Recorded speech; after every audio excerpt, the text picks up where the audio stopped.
کرے تو بے کہنے تو وہ ہوئے نا، نافرمان تو وہ لوگ ہوئے، وہ کیوں نہیں کرتے؟ شاید اس لیے شیطان ان کو یہی بات سکھاتا رہتا ہے۔ محمد دانیال امانی شاہ کالونی سے معلوم کرتے ہیں، حضرت یہ ارشاد فرما دیجئے کہ ہمارے اہل سنت والجماعت کے مدارس میں جو درس نظامی کی مستند کتاب تفسیر بیضاوی پڑھائی جاتی ہے، ان کے مصنف کا جو واقعہ ہے، یہ انتقال کر چکے تھے، قبر میں دعا مانگی تھی، پھر دوبارہ زندہ ہو گئے، یہ واقعہ سچ ہے؟ اگر صحیح ہے تو ذرا تفصیل بیان فرما دیجئے۔ اولیاء کرام اپنے قبور میں زندہ ہوتے ہیں، اور بعض دفعہ اپنے قبر زندہ جب ہوتے ہیں تو دنیا میں تصرف بھی فرما لیتے ہیں۔ حضرت سید سلطان جہانگیر اشرف سمنانی رحمۃ اللہ تعالیٰ علیہ، جن کی اولاد میں یہاں بھی موجود ہیں، حضرت ڈاکٹر صاحب ان کی اولاد میں ہیں، ان کا ایک قصہ مشہور ہے۔ جب حضرت تشریف لائے تھے ہندوستان میں گلبرگہ کے مقام پر، اس زمانے میں مکتوبہ صدی کے مصنف کا انتقال ہوا تھا، انہوں نے وصیت فرمائی تھی کہ میرا جنازہ وہ شخص پڑھائے گا جو سید زادہ ہوگا، تارک السلطنت ہوگا، بادشاہ کو لات مار کر آئے گا، ساتوں قرات کا ماہر ہوگا، نوجوان ہوگا۔ عہد کا وصال ہو گیا، کوئی پڑھانے والا نہیں تھا، لوگ پریشان کہ کیا کریں، ان کی وصیت تو یہ ہے۔ اتنے معلوم ہے کوئی قافلہ شہر سے باہر سے آیا ہے، لوگوں نے ان کو پہچان لیا، پوچھا آپ سید زادے ہیں؟ فرمایا ہاں۔ آپ حافظ قرآن ہیں؟ فرمایا ہاں۔ سات قراتوں کے ماہر ہیں؟ فرمایا ہاں۔ آپ بادشاہت کو لات مار کر آئے؟ فرمایا ہاں۔ کیا کہنا چاہتے ہو؟ بات تو کرو۔ حضور ہمارے پیر کی وصیت تھی، ان کے نماز آپ پڑھائیں گے۔ نماز جنازہ پڑھایا، انہیں قبر میں رکھا گیا، ابھی آ کر بیٹھے ہی تھے، تدفین کے بعد ایک شخص بھاگا بھاگا آیا، حضور جنہیں بھی دفنایا انہوں نے اپنا ہاتھ قبر سے باہر نکال دیا۔ اللہ اکبر۔ آپ حضور کیا فرماتے ہیں؟ یہ تشریف لے گئے، مراقبہ فرمایا تمہارے شیخ نے تمہیں ایک وصیت کی تھی، جب میں مر جاؤں میرے ساتھ وہ ٹوپی جو رجاء الغیب نے دی ہے رکھ دینا۔ تم رکھنا بھول گئے ہو، لاؤ ٹوپی لاؤ، اور اپنا ہاتھ میں کر لیں گے۔ ٹوپی لائی گئی، ہاتھ پر رکھی گئی، ہاتھ اپنا انہوں نے اندر کر لیا۔ تو یہ سلسلہ تو بہرحال قائم ہے، اولیاء کرام ضرور فرماتے رہتے ہیں۔ سبحان اللہ۔ حضرت محمد ناصر قادری اتاری یونٹ نمبر 9 سے معلوم کرتے ہیں، حضرت حضور پاک صلی اللہ علیہ وسلم نے کتنے رنگ کی مبارک چادر شریف زیب تن فرمائی، ان کے نام مبارک بتا دیجئے، اور محرم کے مہینے کے علاوہ کالے کپڑے پہن سکتے ہیں یا نہیں؟ سرکار علیہ السلام نے تقریباً ہر رنگ کو استعمال فرمایا ہے۔ آپ نے سیاہ لباس بھی پہنا ہے، سبز بھی پہنا ہے، سرخ دھاری دار بھی پہنا ہے۔ یمنی چادر عام طور پہ آپ نے پہنی، وہ دھاری دار سرخ رنگ میں ہوتی تھی، تو وہ پہننا جائز ہے۔ لیکن آج کل جو سرخ رنگ بازار میں آ رہا ہے وہ بھڑکدار اور چمکدار، اس کے پہننے سے علماء نے منع فرمایا، اور سرکار السلام سے ایسا پہننا ثابت نہیں۔ شوخ رنگ کا لباس عورتوں کے لیے ہوتا ہے جو شوہر کی خوشنودی کے لیے پہنے، اور صوفیانہ لباس مردوں کے لیے بلا شک و شبہ جائز ہے۔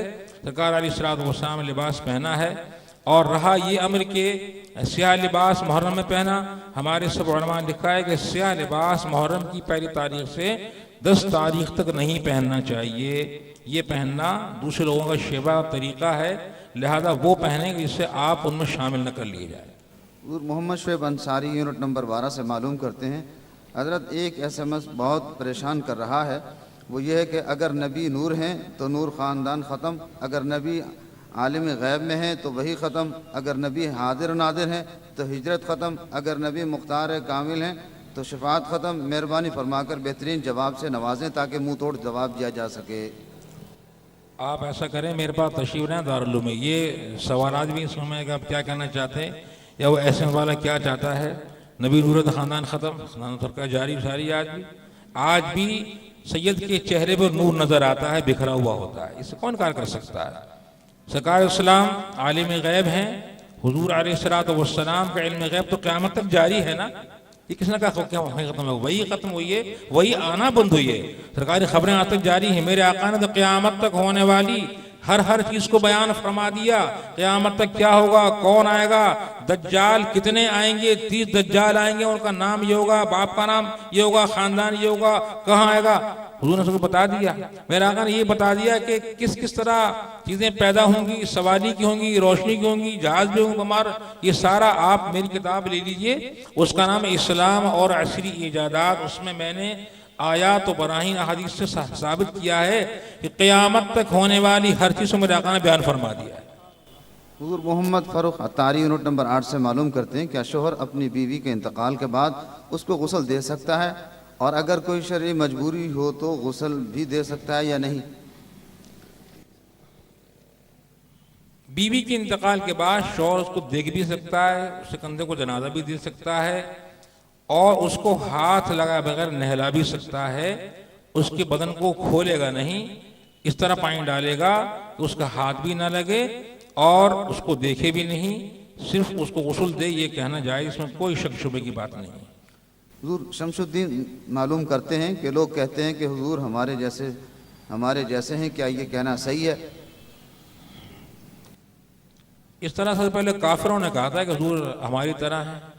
ہاں، اگر مطلب یہ ہے کہ حضور انسان ہیں تو یقیناً آپ مکرم انسان ہیں، انسان کامل ہیں، جیسا انسان اللہ نے سرکار کو بنایا کوئی نہیں بنایا۔ ہمارے آقا علیہ السلام تو ایسے انسان ہیں کہ آپ وہاں تشریف لے گئے جہاں کوئی انسان کبھی نہ گیا، کوئی فرشتہ نہیں گیا، مرحبا آپ وہاں صاحب اسرا پہنچے نہ جہاں کوئی بھی فرشتہ کوئی انسان گیا۔ تو انسان ہونے میں کوئی شک نہیں، حضور انسان ہے۔ اللہ نے آپ کو 3 صفات دی ہیں، بشریت، نورانیت اور مظہر خدا بھی آپ کی ذات گرامی ہے۔ حضور یہ سید محمد شاہ رخ عطاری قادری ہیرآباد سے معلوم کرتے ہیں کہ امام حسین رضی اللہ تعالیٰ عنہ نے 6 ماہ خلافت کی، برائے کرم آپ حدیث کی روشنی میں وضاحت فرمائیں۔ حضرت زمانے میں سرکاری نوکری کے بغیر رشوت دیے بغیر نوکری نہیں ملتی، اس کے بارے میں وضاحت فرمائیں۔ سیدنا امام حسن رضی اللہ تعالیٰ عنہ کی 6 ماہ خلافت رہی، یہ تو تاریخ کی بات ہے، اس میں کیا شک شبہ کرنا، حدیث میں ہو یا نہیں ہو، یہ تو سرکار نے مقرر فرمایا، اور آپ کی اس میں ان کے لیے بشارت موجود ہے، تاریخ گواہ ہے، اسی لیے آپ بھی خلیفہ راشد کہلاتے ہیں۔ سرکاری نوکری بغیر رشوت کا نہیں ملتی۔ اگر کوئی شخص اس کا اہل ہو، لائق ہو، ایک تو ہے زبردستی نوکری لے لینا دوستی میں یا رشوت دے کر، وہ تو حرام ہے، ناجائز رہے گی۔ اگر ایک آدمی لائق ہے، مثلا MBBS ڈاکٹر ہے، صحیح پڑھ کر آیا ہے، آج تو بہت سو کا حال آپ کو معلوم ہی کیا ہو رہا ہے، ماشاءاللہ دوائیں غلط چلی جاتی ہیں۔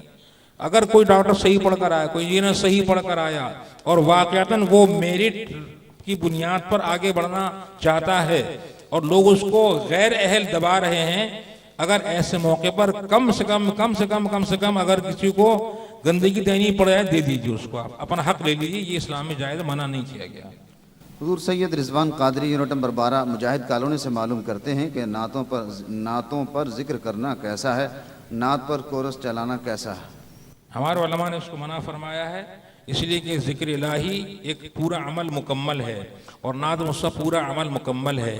ایک ذکر میں دوسرا ذکر داخل کرنا اس طرح کی کوئی بھی سمجھ میں نہ آئے، یہ قطعاً ممنوع ہے اور ناجائز ہے۔ ہمارے سارے علماء نے اس پر فتویٰ دیا ہے، ہندوستان میں یہ فتویٰ جاری کیا گیا اور تمام علماء کا یہ متفق فیصلہ ہے کہ ذکر کے ساتھ نعت شریف پڑھنا نہیں چاہیے۔ بس یہ آخری دے دیجیے، سی بات وقت پورا ہو گیا، 20 منٹ ہو رہے ہیں۔ یہ ایک سوال اور ہے، لیکن یہ وارثی صاحب ہے، انہوں نے سوال لکھا ہے، سوال کچھ سمجھ میں نہیں آ رہا، وہ آخر میں اگر ملاقات کر لیں تو جواب مل جائے گا انشاءاللہ۔ وآخر دعوانا الحمدللہ رب العالمین۔ ماشاءاللہ حضرت قبلہ نے آپ حضرات کے سوالات کے جواب دیے۔